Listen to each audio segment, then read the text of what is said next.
This is the most important forex lesson you can have. It's how to keep a good spreadsheet, a journal, and a technical analysis document. Yes, a technical analysis document. Those are the three things you need. You need the spreadsheet, you need a journal, and you need this document, the spreadsheet of your technical analysis. That's where you're going to develop your trading strategy. That's how you're going to update it, and that's how you're going to show other people who are interested in it. So I'm going to show you how to make these documents that I've just talked about. And they're important because they show you that you're improving. There's no way for you to know that you're improving in Forex unless you have these documents. And I mean, your demo on, what do I mean? The history on your MT4 account is not really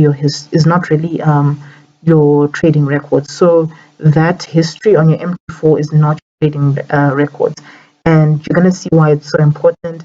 And it's also important for tax purposes, trading other people's money, institution level, whether you want to teach someone else one day, sell a course, whatever it is, you're going to need these documents. And just to give you a personal story, there was a guy who needed my help, and he basically said, "I don't know where I'm going wrong. I'm risking 1% per trade. I have a positively skewed strategy, so I should be winning."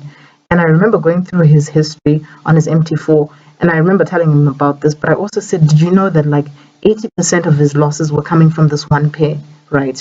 And so I'm like, once you have these records, you know which pairs you're terrible at. And then once you see that you're terrible at them, you just stop trading them. So even if you haven't built this system or habit of recording, we still have 4 to 5 months left of the year where you can develop this habit.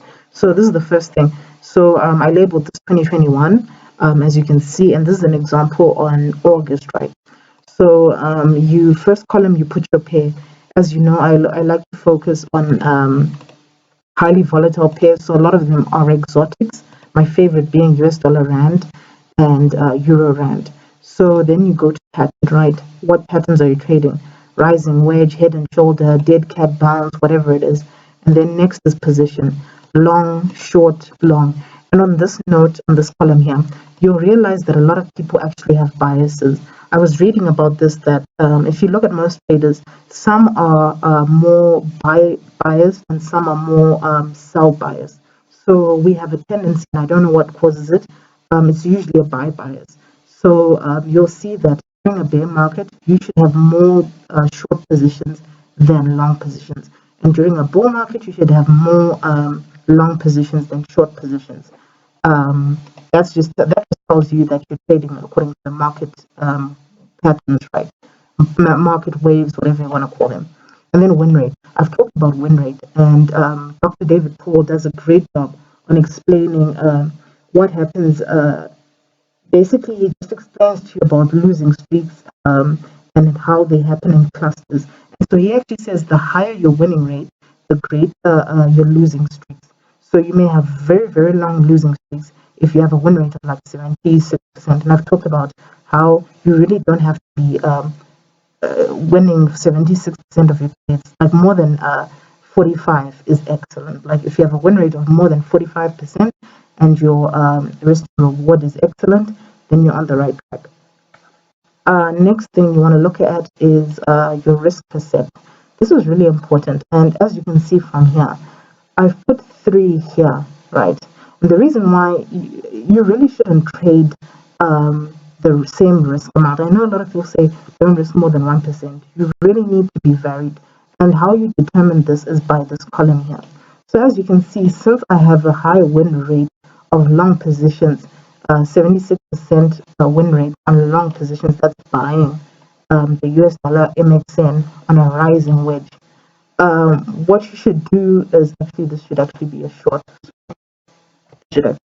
But it was an example. So, anyways, so since I have a 76% win rate on a rising wedge, I upped the risk to 3%, right? But since I have a 34% winning rate on short positions on head and shoulders, right? What you want to do is reduce that risk significantly. And so since the same thing is here, I have a 50% win rate, I basically shared 1% risk between 2 trades. So you can do that. And then the same thing sort of applies with something like gold. You want to risk 0.5% on a very expensive instrument like gold. So date opened, as you can see. Time closed, I really don't think this is important, but maybe for someone who's a scalper, it might be important. Maybe you might see some patterns that you win at certain times and you lose at certain times. That may be important to you. Entry price is always also important. Stop loss, where you're putting your stop loss. Please avoid 35 pip stop losses. Um, it really, really, really does not make sense. All the brokers know that you're sitting at 35 pip stop loss. You really need to know where you're going wrong. So this whole spreadsheet teaches you where you're going wrong. So this is your closing price. You can jot that down. Date closed. This is also not really important. It's like time opened and date closed. I really think it's not that important. What's really important is the entry price and the closing price. Time closed, again, not really important, but it just gives you a nice spreadsheet. And again, with these spreadsheets, sometimes a lot of this information, and I know times are hectic, you may forget to actually, or you may not have time to plot all of this down while while you're trading. So you can always do this after you come back from work and things like that. Because on your MT4 it tells you the date opened, entry price, stop loss, things like that. You just have to remember from a technical analysis, and that's where this third document is really important. Because even if you don't put in your trades as you enter them, with your technical analysis document, you can always come back and fill in this document. Pips, I prefer not to use pips on this column. I prefer percentages because then it's easier for me to know. But this is just for your example, minus 51 pips, minus 75 pips, positive 70 pips, right? So, or I prefer percentages because then for me, it's easier to tell what percentage I'm losing on a trade, profit or loss. And so that's it. Before we look at the journal and technical analysis document, this is just an example of a trading plan. And so this guides our journaling and it guides our technical analysis document. It's meant to be short and it's meant to summarize the patterns you trade, and it's meant to summarize what exactly you trade and your risk and things like that. So it's meant to be a summary and a reminder of what you are trading, right? So I also use a small cheat sheet which has a summary of all the patterns I trade. So this is just an example of what your trading plan should look like. Okay, so here's our journal and our technical analysis document. It's all in one. It's meant to be a summary of your technical analysis and your journaling, right? So here's your technical analysis, and then this is a form of journaling and your comments. And this document is crucial because if you forget to put in information in the spreadsheet, or you're too busy and you're going to do it later, this has a lot of information you can use. And so again, we're keeping account in our spreadsheet and journal because we want to show that we are improving for tax purposes. We want to trade other people's money, or we want to review our performance. It's really, really important to review your performance. You want to know what currency pairs are performing the best and with which patterns. And you also want to know which pairs am I losing so you can completely cut them off.